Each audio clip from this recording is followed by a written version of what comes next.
वालेकुम प्यारे बच्चों, कैसे हैं आप सब। आई होप कि आप सब ठीक होंगे और अल्लाह पाक आपको हमेशा खुश रखे। तो हम आसान सिंधी क्लास 5 का आज नया लेसन शुरू करते हैं।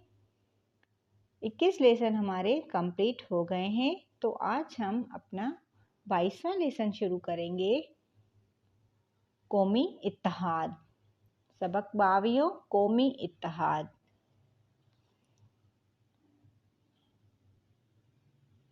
कंहिं बि क़ौम जी तरक़ी जो दारोमदार उन जे कौमी इत्तेहाद ते आहे। किसी भी कौम की तरक्की का दारोमदार उसके कौमी इत्तेहाद पे है। जंहिं कौम में ॿधी ऐं एको न आहे, जिस कौम में इत्तफ़ाक़ और इत्तेहाद नहीं है, उहा दुनिया जे तख़्ते तां तबाह ऐं बर्बाद थी वेंदी ऐं वरी उभरी न सघंदी। वो दुनिया के तख्ते से तबाह और बर्बाद होकर दोबारा नहीं उठ सकती। तारीख़ के मुताले मां पतो पवे थो त तारीख़ के मुताले से पता चलता है कि केतिरियूं ई क़ौमूं बेइत्तफ़ाक़ी ऐं नफ़ाक़ सबब हमेशा लाइ ख़त्म थी वयूं। कितनी ही कौमें बेइत्तफ़ाक़ी और नफ़रत के सबब से ख़त्म हो गई। असांजे वतन पाकिस्तान में 4 सूबा आहिनि। हमारे वतन पाकिस्तान में 4 सूबे हैं। हर सूबे में मुख़्तलिफ़ क़बीलनि ऐं ज़ातियुनि जा माण्हू रहनि था।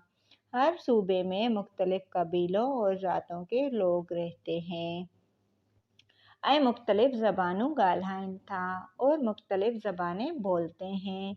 इन हूंदे भी असां सभु हिकु पाकिस्तानी क़ौम आहियूं। इसके होते हुए फिर भी हम एक पाकिस्तानी कौम हैं। पाकिस्तान असांजे घर मिसल आहे। पाकिस्तान हमारे घर की मिसल है। जंहिंमें असीं सिंधी, पठान, बलोच, बिरोही, पंजाबी सब गॾिजी रहूं था। जिसमें हम सिंधी, पठान, बलोच, बिरोही और पंजाबी सब मिलके रहते हैं। जहिड़ी तरह हिक घर जा भाती पाण में कुर्ब ऐं प्यार सां गॾु रहंदा आहिनि, जिस तरह एक घर के लोग खुद आपस में मिलजुल कर प्यारो मोहब्बत से रहते हैं, अहिड़ी तरह असांखे भी प्यार ऐं मोहब्बत सां रहणु घुरिजे। इस तरह हमें भी प्यार और मोहब्बत से रहना चाहिए ऐं हिक ॿिए जी तकलीफ़ खे पंहिंजी तकलीफ़ समझणु घुरिजे और एक दूसरे की तकलीफ़ को अपनी तकलीफ़ समझना चाहिए।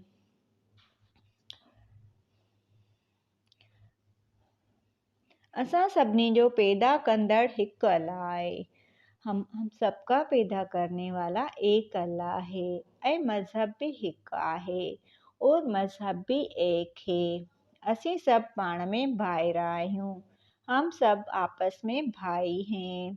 असां मां कंहिं भी हिक खे ॿिए ते फ़ोक़ियत न आहे। हम में से किसी एक को दूसरे पर फ़ोक़ियत नहीं है।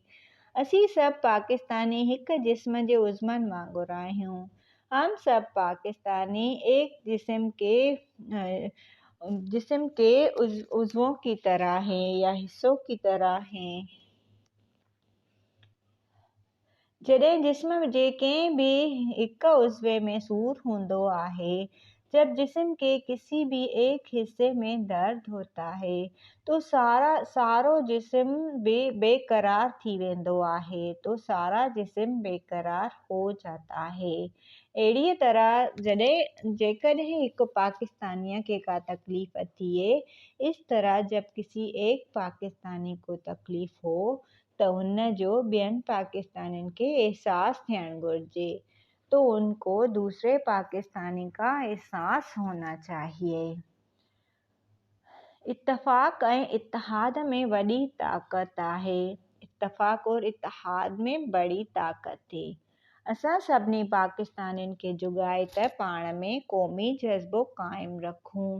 हम सब पाकिस्तानियों को चाहिए कि हम अपना कौमी जज्बा कायम रखें, पाण में रिली मिली रहूं, एक दूसरे से मिलजुल के रहें ऐं हिक ॿिए सां साथ ॾेई और एक दूसरे का साथ देकर पंहिंजे मुल्क जी तामीर ऐं तरक्की में हिस्सो वठूं, अपने मुल्क की तामीर और तरक्की में हिस्सा लेते रहें।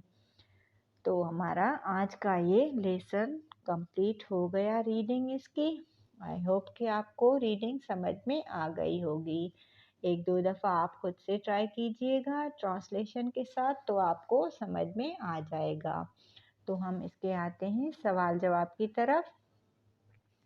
पहला सवाल है, क़ौम जी तरक्कीअ जो दारोमदार कहिड़ी ॻाल्हि ते हूंदो आहे? असांजे मुल्क में केतिरा सूबा आहिनि? असां पाकिस्तानियुनि खे मुल्क अंदरि कीअं रहणु घुरिजे? इत्तफ़ाक़ ऐं इत्तिहाद ऐं इत्तफ़ाक़ सां रहण करे असांखे कहिड़ो फ़ाइदो मिलंदो? ख़ाली जायुनि में मुनासिब लफ़्ज़ विझी जुमिला पूरा करियो। घर जा भाती पाण में क़ुर्ब सां देश आहिनि। असीं पाकिस्तानी हिक जिस्म जे देश वांगुरु आहियूं। असीं सभु पाण में देश आहियूं। तो ये आगे चल के हम ये फिल करेंगे। तो आते हैं सवाल जवाब की तरफ। क़ौम जी तरक्की जो दारोमदार कहिड़ी ॻाल्हि ते आहे? क़ौम जी तरक्की जो दारोमदार एके ऐं ॿधी ते आहे। असांजे मुल्क में केतिरा सूबा आहिनि? असांजे मुल्क में 4 सूबा आहिनि। सिंध, पंजाब, बलोचिस्तान, खैबर पख्तूनख्वा। असां पाकिस्तानियुनि खे मुल्क अंदरि कीअं रहणु घुरिजे? असां पाकिस्तानियुनि खे मुल्क अंदरि इत्तिहाद ऐं इत्तफ़ाक़ सां ऐं ॿधी सां रहणु घुरिजे। असां पाकिस्तानियुनि खे इत्तिहाद और इत्तफ़ाक़ और ऐं ॿधी सां रहणु घुरिजे। इत्तिहाद ऐं इत्तफ़ाक़ सां रहण करे असांखे कहिड़ो फ़ाइदो मिलंदो?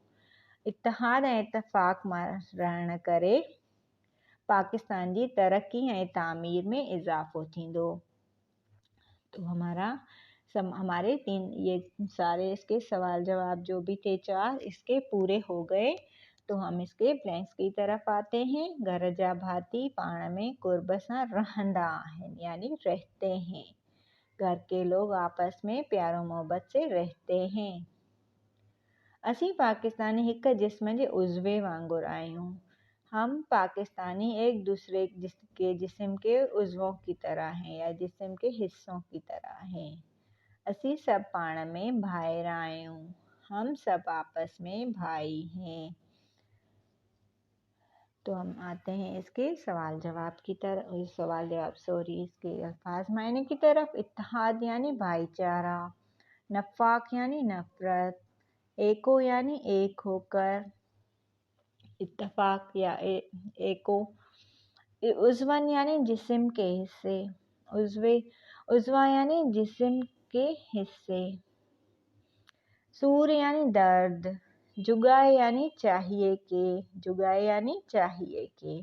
रिली मिली यानी मिलजुल कर, भाती यानी फर्द, भाईर यानी भाई। तो आज हमारा ये 22वां लेसन कंप्लीट हो गया। ठीक है, 22वां लेसन था कौमी इत्तेहाद। तो इंशाल्लाह हम फिर मिलेंगे एक नए लेसन के साथ। तो मुझे इजाज़त दीजिए। अपना बहुत सारा ख्याल रखिएगा और मुझे दुआओं में याद कीजिएगा और मेरा चैनल ज़रूर सब्सक्राइब कीजिएगा। तो इंशाल्लाह नए लेसन के साथ फिर मिलेंगे। अल्लाह हाफ़िज़।